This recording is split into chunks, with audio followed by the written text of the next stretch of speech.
Production for Panther Sports Talk is brought to you in part by the following supporters of WEIU.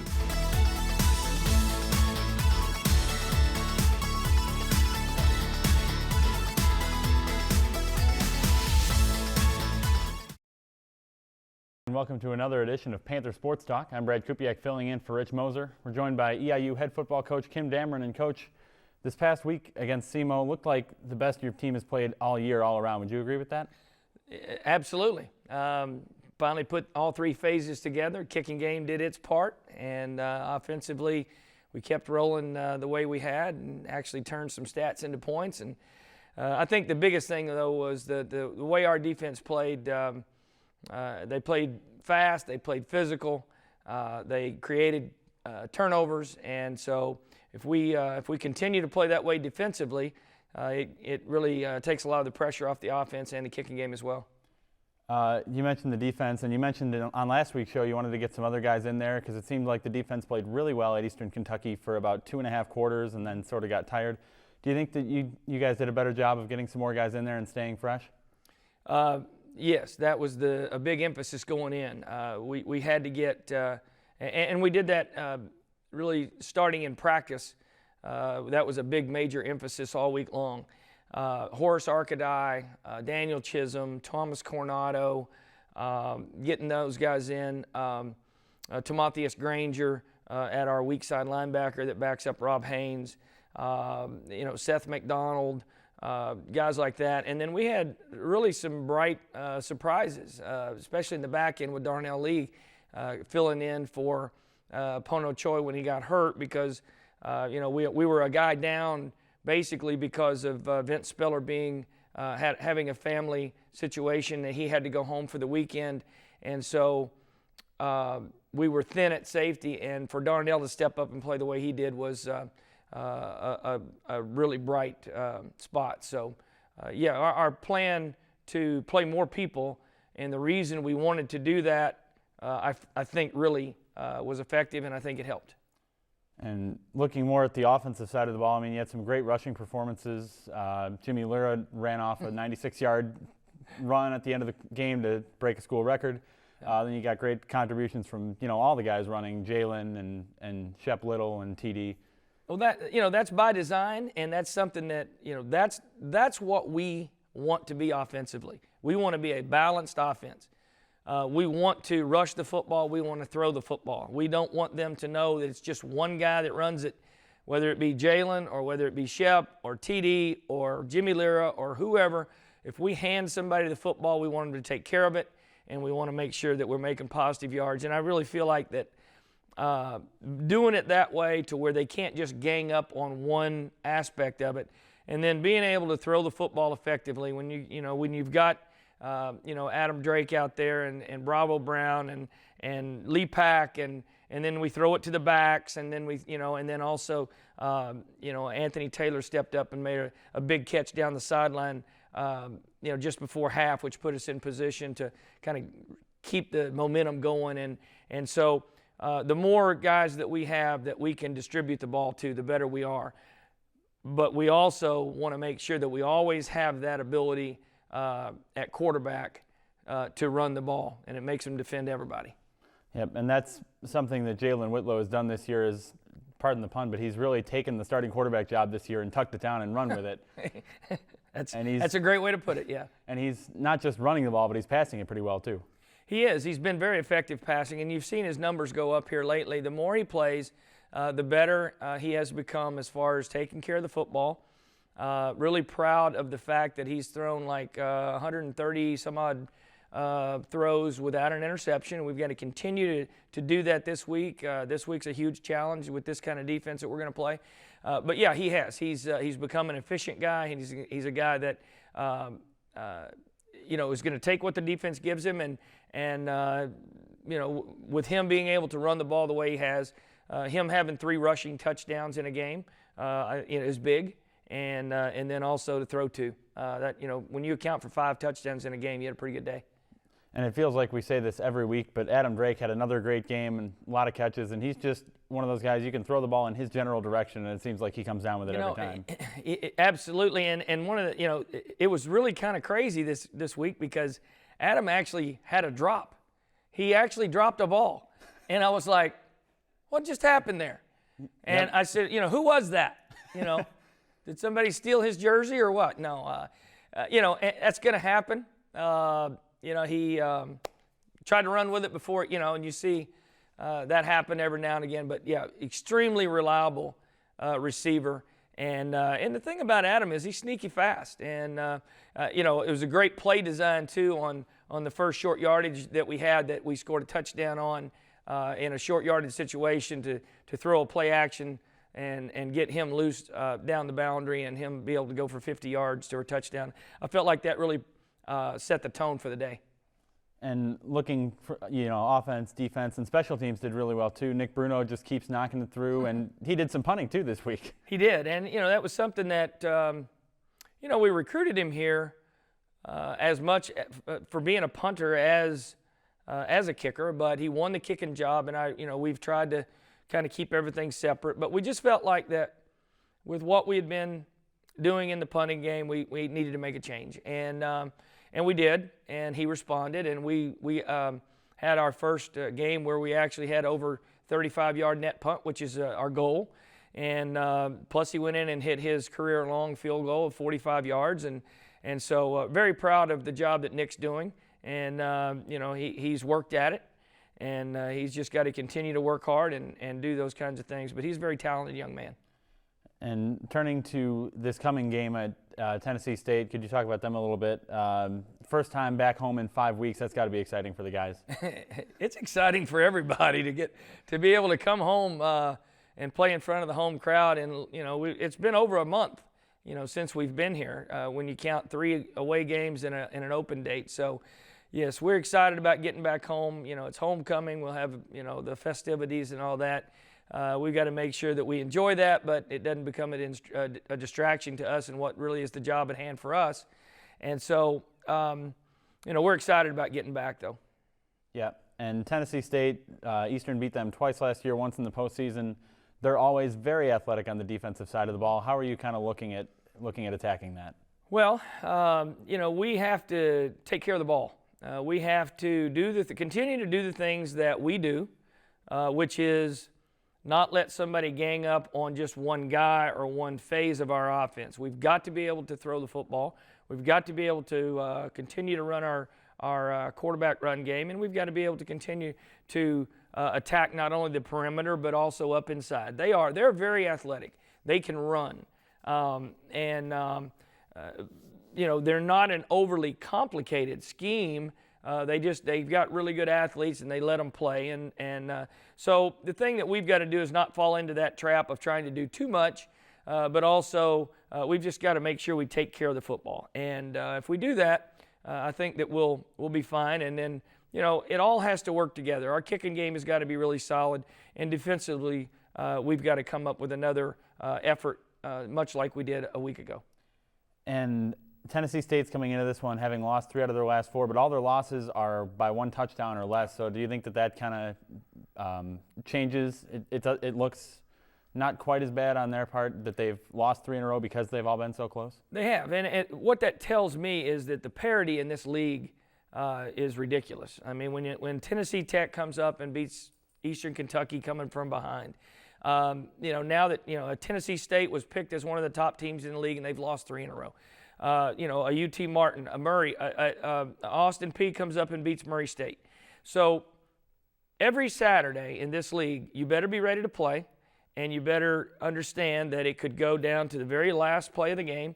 And so we're, excited about that kind of challenge. And what are you looking to do defensively against Tennessee State without giving away too much of your game plan? I mean, they've had some issues with the quarterback position, 13 interceptions combined between their 2 QBs. What we have to do is we have to stop the run, we have to challenge their receivers, and we've got to get after their quarterback. That really doesn't change a lot week to week, but we were able to do all those things last week, and you see the type of performance that we are capable of doing against a pretty good offense who had put some points on the board against people. And so that's it. That's the focus. we've got to make sure that we pressure him into throwing the ball into tight coverage and get after their receivers. But we've got to continue to stop the run the way we have. They've got a couple of different guys who have seen time at quarterback. Do you have to game plan differently depending on who's going to be in the under center? No, not necessarily, because schematically and concept-wise, what they do is very similar. They've just, one of them has played a little bit more than the other and all that. But and the other thing is they have struggled a little bit all year long running the football. So again, it's a thing where we've got to make sure that we make them continue that struggle and then put the ball in the hands of that quarterback and make him execute under pressure. We do that, we feel like we got a chance to be successful. And special teams, you're going to be looking for a similar performance to the one you had against SEMO? Solid. We need a solid performance in our kicking game. We don't have to have this, where we would run back a kickoff for a touchdown, even though we'd love to, or block a punt, or it doesn't have to be that. It has to be a solid performance. We have to kick the ball, and we have to make sure that we punt the ball safely, and we cover, and we do those kinds of things. And if we can come up with a real solid performance in our kicking game, I feel like that is something that would propel us to be able to win this game. All right, thank you, Coach. Best of luck this coming weekend. It's homecoming at EIU. The Panthers at home. Last game home was September 20th. They'll be facing Tennessee State. Kickoff at 1:30. You can see the pregame show on the radio starting at 1 o'clock on the Panther Football Radio Network. Thanks for joining us, Coach. Thank you. Now let's take a look at what's going on this week in Panther athletics. Panther football improved to 2-5 on the season, 2-1 in OVC play with a 52-13 win at SEMO. Volleyball went 1-1 on the road this past weekend in OVC play. EIU defeated UT Martin 3-1 and followed up that victory with a 3-2 defeat at SEMO. EIU is now 9-12 overall and 3-5 in OVC play. Women's soccer dropped their final two home matches of the season this weekend to OVC rivals Murray State and UT Martin. EIU is now 2-13-2 on the season and 1-6-1 in OVC play. Men's soccer dropped a pair of matches this past week. The Panthers are now 2-9-1 overall and 0-3-1 in Summit League play. Last Tuesday, the Panthers fell at Bradley, and this past weekend they lost a Summit League match to Western Illinois. And on Tuesday of this week, EIU hosted Green Bay at Lakeside Field. For the result and stats of that match, check out EIUPanthers.com. Women's rugby dropped to 1-4 on the season as they fell at fellow Division I rival Quinnipiac 64-8. Cross country was in Peoria for the Bradley Classic. Both men's and women's teams finished 11th overall. Emily Brailsford was the top women's finisher in 28th place. Riley McInerney was tops for the Panther men in 33rd.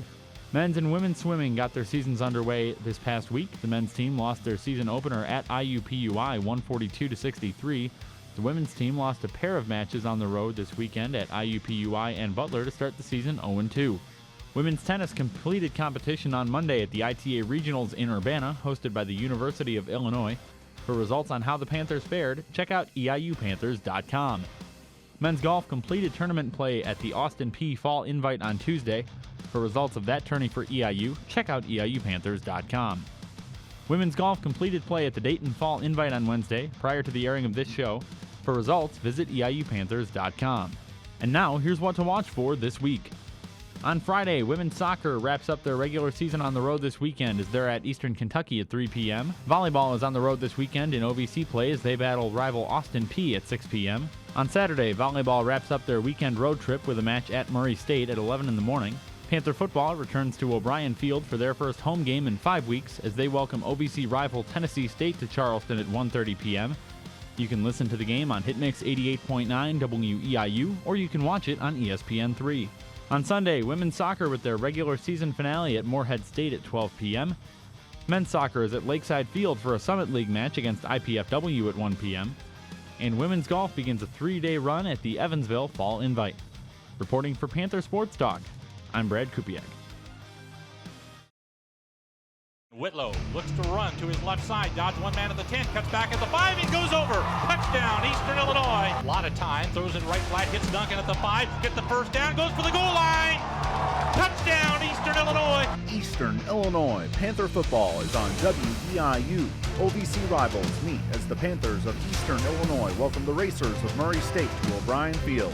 It's the Panthers and Racers Saturday, November 8th at 12 on WEIU, your home for Panther football. 4 players. Andrew Kavika Manley and I'm from Wahiawa, Hawaii.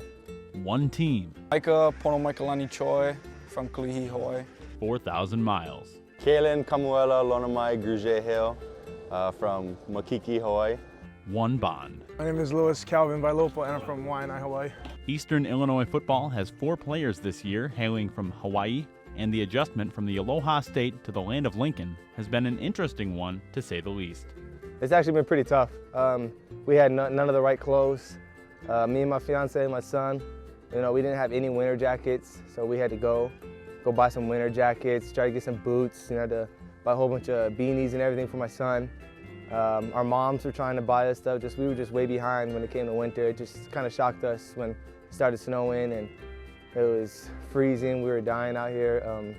I had a hard time at practice just gripping the ball this past winter because my hands were frozen. I felt like the ball was frozen, so I just had to adjust to that. My hands were always in the hand warmers. So it was fun, but it was tough to adjust. Oh my gosh, it was ridiculous. The first time I saw snow, I was like a little kid. I remember when Lewis came up on his recruiting visit and started like laying in the snow and was like playing around. It was awesome. It was ridiculous. Like right when I seen the snow, I jumped in the snow. Like it was super ridiculous. I loved it. I was actually super excited because I've never seen snow before. I never had cold weather or winter, so super excited now.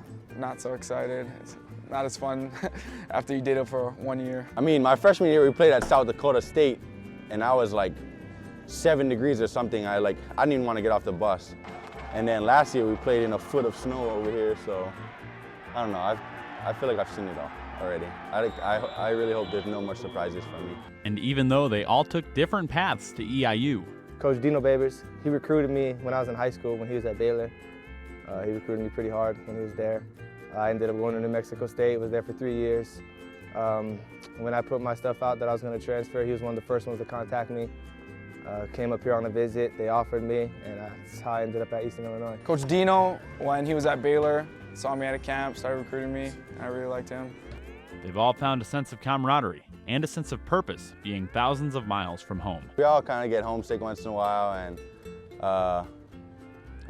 you kind of just talk to each other, and we always plan what flight we're going home on and kind of try and book the same flight, so it's all pretty good. Being able to come to practice, we all read stuff in the news, talk about it.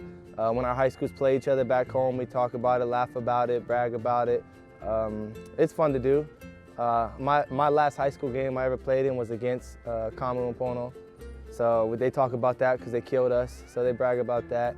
Lewis makes me feel old, saying he was in 8th grade watching me play my senior year. So it's fun to mess around with. So it's good. It does make it a little easier having those guys out here too. They always make me feel like I'm at home. During the summer we make fried rice every Sunday. Every Sunday we make fried rice, and then my sister lives 3 hours up north in Stager, so it kind of just helps out a lot. Being from Hawaii, we do use certain words. We use Hawaiian words every now and then. So talking to them, I'm able to use them. There's a slang called pidgin. You're able to talk pidgin to them. So, and that actually helps with being homesick. You get to speak your slang to them, saying Hawaiian words every now and then to them, and joking around with them, using the words in front of other people. So it is fun. We do use them, and it's a good time. He's back, being pressured, being sacked. Kamu Gruge Hill's got him at the 32. Just playing football. That's the main reason I'm here, so take advantage of it. I love all my teammates. It's awesome being here and kind of just being with all the boys, so I like that. Yeah, I call my mom every day. My mom and my parents every day. Basically, my mom calls me like 10 times a day. She's always checking up on me, see how I'm doing, if everything's going all right. It's gotten easier, especially with technology. I'm on Uvu, Skype with my family all the time. My sister just had a baby last week, so got to see him in the hospital. Just being able to have webcams, and my parents being able to see my son. So it's been easy to adjust because of webcam. But I talk to them as much as possible, especially on the weekends. But it's gotten easier. Time has gone by faster and faster, so you just gotta keep doing what you're doing every day, and time will fly by, and you'll be home before you know it. They're going to hand it to Koprich, heading around the right end, swings to the outside, hemmed in and tackled by Pono Choi. My parents usually come to 2 games a year. They usually come to family weekend and maybe one other one. So they come out kind of a lot. It's good to see them. When we first got here, it was just me and Pono, so having 2 more come a year after was kind of just more exciting. One more, ready, go! Definitely, like whenever I need like help, like if I have something to like share and cope with, I just go over to calm wisdom's house. We just talk it out and stuff. And like Andrew always Andrew offered me dinner and stuff, so I just go over to his house and we just have dinner. And he let me sleep over his house July 4th when I had nowhere to go. He let me use his truck, and it was pretty cool. Not so much Carmen Pono. They were here for a whole year and everything before I got here, but Lewis, I've been able to help him out a little bit, just talking to him about stuff, just helping him adjust, trying to keep him busy as well. That's what I try to tell the guys, as much as I can, stay busy. Because once you get bored, you get homesick. So I just try to stay as busy as much as possible, and that's what I try to help them out with. If they want to come over, they can come over. My fiance will cook for them and stuff like that, so we try to help out as much as possible. What I love the most about it is being in America. That's what I think being in Charleston, Illinois, having cornfields around, being able to drive to St. Louis, being able to drive to Indianapolis, St. Louis, it's fun being in America. Just the culture shock, people are very nice around here, and that's what I love about it most, being able to get in the car and just drive. Like this past Sunday, we went to the pumpkin patch in Arthur, Illinois, which was awesome. We've never experienced that. Seeing the Amish, seeing the horses and their carriages riding around, it's just awesome experiences that I never thought I'd be able to experience. No way, I had no idea. I remember when we actually played South Dakota State, I was telling a bunch of my friends back home, they're like, where is that? Like, I have no idea. So, I mean, I had never in a million years I would have thought that I would be here, but it was a great blessing. No, I never did experience or thought I would be playing here. It was just a God bless opportunity that he just offered me this when I had nothing else to go. So I just took advantage of it, and I'm happy that I'm here. Here's Manley, low snap. He's back to pass. He's going to throw it into the right corner of the end zone, and touchdown, Eastern Illinois. Coming out of high school, I didn't know where I was going to go, who I was going to meet, but I think God has a plan, and all of us being here together is part of his plan, and I think it's all going to work out, and we're having a great time, and I'm just glad to be here with those other three guys. Reporting for Panther Sports Talk, I'm Brad Kupiak. House Stadium in Cape Girardeau, Missouri for Ohio Valley Conference football. The Eastern Illinois Panthers set to take on the Redhawks of Southeast Missouri State. Whitlow under center, and he's going to fake a handoff, rolling right, throwing it out in the right flat, hits Drake wide open to the 35, 30, 20, Adam Drake down the sideline, touchdown Eastern Illinois. They faked the run, and Drake was all alone down the right sideline. Here's Snyder, hands it to Jackson on a busted play. He tries to get away, and Kamu Grugier-Hill knocks it loose. Eastern's got it. Grugier-Hill forced the fumble. Deontay Jackson has the recovery for Eastern Illinois. Well, the Panthers very opportunistic there. Whitlow, they motion Powell through, fake it to him. Whitlow on the keep up the middle, no hole, so he goes outside and runs it over. Touchdown Eastern Illinois on just a great move at the line of scrimmage by Whitlow. 2nd and 6 for EIU at the 13. Fake handoff to Drake, keeper by Whitlow coming right at the 10. He's at the 5. It's an easy run in for the touchdown for Jalen Whitlow. 3-man rush. Jalen's going to throw it deep down the middle, going for Taylor. He's got it, and he's brought down at the SEMO 27. Beautiful throw and catch by Anthony Taylor. 35-yard try. Good snap. Kicks up. Kick is hooking, and it is good. Nick Bruno with his 9th good field goal of the year. He's now 9 out of 11, and Jack, that was the longest of his career, a 44-yarder. Snyder looks at the throw. Panthers blitz him. He's going to throw it left sideline. A jump ball. Who's got it? Eastern's got it.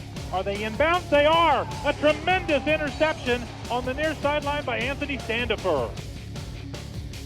Snyder back to pass, looking left.